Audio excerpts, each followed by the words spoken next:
그러므로 너희가 더욱 힘써 너희 믿음의 덕의 지식을, 지식의 절제를, 절제의 인내를, 인내의 경건을, 경건의 형제 우애를, 형제 우애에 사랑을 더하라. 새벽을 깨우는 거룩한 기도자 여러분, 주님의 복된 은혜와 사랑에 아름다운 믿음의 자라감이 말씀과 기도의 기표를 더함으로 풍성해지기를 바랍니다. 오늘 우리가 함께 읽을 본문은 골로새 3장 12절부터 4장 1절까지의 말씀으로서 골로새서 전체 내용 중에 그리스도가 누구인지, 예수를 아는 것이 얼마나 소중한 일인지, 특별히 1장 9절부터 20절까지의 한 문장으로 되어 있는 긴 그리스도 송가, 사도신경처럼 우리가 암송해야 될 그 예수 그리스도의 지혜와 지식의 풍성함을 그곳에서 알고 그 안에서 행하는 삶의 모습, 그래서 목양의 이야기를 하고 있다 그랬습니다. 바른 진리를 깨달아 알고 그 진리 안에 행할 것을 가르치고는 내용 중에 이제 우리는 이 바른 실천 귤의 이 말씀 앞으로 돌아와 있습니다. 땅에는 육체, 우리 안에 있는 정욕, 내 안에 있는 욕망과 그것이 바르게 충족되지 않아서 쏟아져 나오는 내 입의 모든 악한 말, 거짓, 그 육체를 죽이는 일들과 더불어 보다 더 적극적으로 새 사람을 입는 삶의 교훈들로부터 우리의 말씀이 열려지게 됩니다. 자주 제가 위로부터 상수도에 깨끗한 물이 흘러넘쳐야 하고 또 내 밑으로 언제나 더러운 하수구가 빠져나가서 하나님의 정결함에 대한 우리의 마음, 우리의 생각, 우리의 삶의 경건에 대한 교훈들을 자주 나눴습니다. 땅에는 지체를 주게 하고 위의 것을 찾고 위의 것을 궁구 기억하며 하나님 앞에 새로운 삶의 자리로 나아가야 합니다. 새로운 삶이 바로 예수 안에서 이루어지는 하나님이 주시는 새로운 하나님의 나라, 창세기 3장부터 깨어졌던 인간의 본성이 이제 옛사람 아담으로부터 우리에게 왔다면 이제 예수로 인하여 우리는 새로운 아담 예수의 형상을 통하여 새 사람이 되고 이제 우리가 새로운 하나님의 나라를 이 땅에 세워가는 책무를 받았다는 거예요. 그 이 새 사람의 본분, 그래서 그 새 사람은 이제 3장 11절에 헬라인이나 유대인이나 할레파나 무할레파나 종이나 자유나 차별 없어요.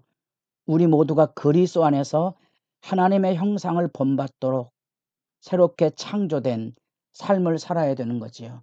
그 새로운 삶의 창조를 12절에 뭐라고 전제를 하고 말씀을 시작하는 거 아니? 그러므로 너희는 하나님이 택하사 거룩하고 사랑받는 자, 이렇게 규정을 합니다. 이게 새 사람입니다. 하나님의 선택과 거룩과 사랑받는 자로서의 삶, 죄악 가운데에서 흑암의 지배 아래 있던 우리를 사랑의 아들의 나라로 우리를 불러내신 그 안에서 우리가 하나님의 형상을 힘입어 거룩에 이르며 그 안에서 하나님의 사랑받는 자로서 이제 이 세상을 어떻게 살아가야 될지 그 신적인 하나님의 백성의 신적인 성품, 신적인 자질, 우리 먼저 5가지를 언급합니다. 긍휼과 자비와 겸손과 온유와 오래 참음. 마치 3장 5절에 땅에 있는 지체를 죽이라 그러면 내 마음 안에 있는 육체의 욕망, 곧 음란, 부정, 사욕, 악한 정욕, 탐심, 이렇게 이루어지는 우리 약한 본성에 대비된 새 사람으로서 마치 위로부터 하나님을 앙망함으로부터 부어지는 생수와 같은 긍휼과 자비와 겸손과 온유와 오래 참음을 옷 입고 우리들이 살아가는 삶의 자리 안에 서로를 용납하고 용서함으로써 이 모든 일들에게 하나님의 사랑의 유대가 펼쳐져 가도록 새 사람을 입는 삶의 실천을 이렇게 주의 말씀의 규례로 명령하고 있다는 사실입니다. 우리가 흔히 믿음이라는 말, 구원이라는 말을 이해할 때 예수 믿고 구원받았다 이게 끝나는 게 아니고 예수 믿음 안에서 이루어지는 구원의 역사는 날마다 그리스도 안에서 내가 육체의 본성을 죽이고 하나님이 주시는 위로부터 생수와 같은 새 사람으로서 살아가는 일들이 끊임없이 새롭게 변화와 갱신을 통하여 주님 오시는 그날까지 그리스도의 형상을 이 땅에 본받아 살아가는 삶의 자질로서 자리할 때까지 우리의 믿음이 지속되어야 된다는 거지요. 그런 점에서 구원은 단순한 과거의 사건만이 아니고 지금 여기 현재의 책무와 본분 앞에 있고 그것은 우리에게 구원이 달려있는 게 아니고 오직 하나님의 진실하심에 의지해서 우린 마지막 날까지 우리 안에 착한 일을 시작하시니까 우리를 지켜주실 것을 기대하고 소망하며 매일 새롭게 일어서서 그 그리스도의 성품을 닮아가는 일에 깨어있는 거지요. 그래서 사랑과 사랑과의 관계망 속에서 15절 말씀에 그리스도의 평강이 너희 마음을 주장하게 하라. 사랑의 유대 안에서 이 거룩한 5개의 덕목을 우리 안에 서로 용납과 용서를 통하여서 사람들과의 관계망을 이룰 때 그리스도의 평강이 이 그리스도의 화목의 아름다운 한 몸으로서의 부르심의 그 실제가 우리로 하여금 이렇게 아름다운 관계의 경배와 복된 은혜의 나눔의 관계를 실천해 갈 수 있는 거죠. 그것을 함께 포용하는 말이 평강이란 말입니다. 그래서 15절에 평강에 대한 얘기를 하며 감사하는 자가 되고 그리스도의 말씀이 그곳에 있고 노래 찬양이 있고 무엇이든지 다시 하나님 앞에 감사하는 삶의 모습으로 신의 성품의 이 아름다운 관계망들을 지금 교훈하고 있습니다. 에베소서 5장 18절 비슷한 단락 안에 중요한 주제어가 있었죠. 성령의 충만이 무엇을 말하는지 여기 골로새서에서 우리는 그 성령의 충만의 실제를 이런 사랑과 평강으로 이루어지는 관계망으로서 이해를 하게 됩니다. 그리고 그 원리가 끝난 다음에 이제 실천 명령의 구체적인 영역으로서 사회 관계망 속에 실제적인 교훈을 들려주고 있는 거죠. 가정에서 부부간에 부모와 자녀 간에 사회로 나가며 주인과 종과의 관계 속에서 이런 것들이 어떻게 구체적으로 실천돼 갈 수 있는지 아내들아 남편에게 복종하라. 아마 이 시대에도 이 말씀은 그렇게 쉽지 않은 상황의 말씀이라고 보여집니다. 그리스도의 통치 안에 사랑과 평강 안에 배우는 것이 바로 순종하는 훈련이지요. 순종의 윤리가 그리스도인에게서 아주 소중한 관계의 덕목입니다. 이 순종이란 말을 이해해야 우리가 인간적인 관계 안에 억압과 착취로 이루어지는 악의 구조를 분별할 뿐 아니라 인간적인 야망과 욕망으로 이루어지는 혁명과 일탈로부터의 절제를 잘 배울 수 있습니다.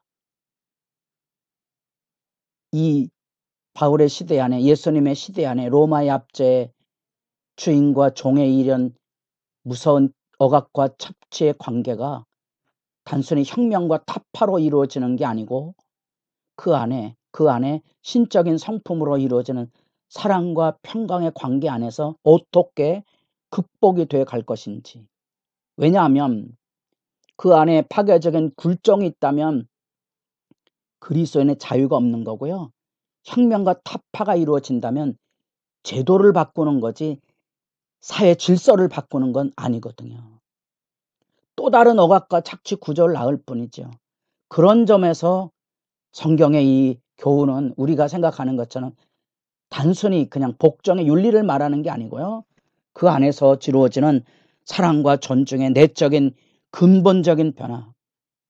노예제도는 살아있지만 종을 형제로 따뜻하게 맞아주고, 종은 주인에게 굴종의 노동을 제공하는 게 아니고 주님을 섬기듯이 주어진 일에 성심을 다해서 수고로움으로 일하는 창조적인 노동의 윤리를 만들어가는 그 지혜, 그 경건, 어쩌면 우리 시대 안에도 소중한 이 진정한 의미의 관계 윤리를 어떻게 정할 것인가. 복종과 사랑, 또 부모와 자녀 간의 관계 가운데 조금 더 정서적인 이야기들이 나오는데, 아내들에게는 괴롭게 하지 말라.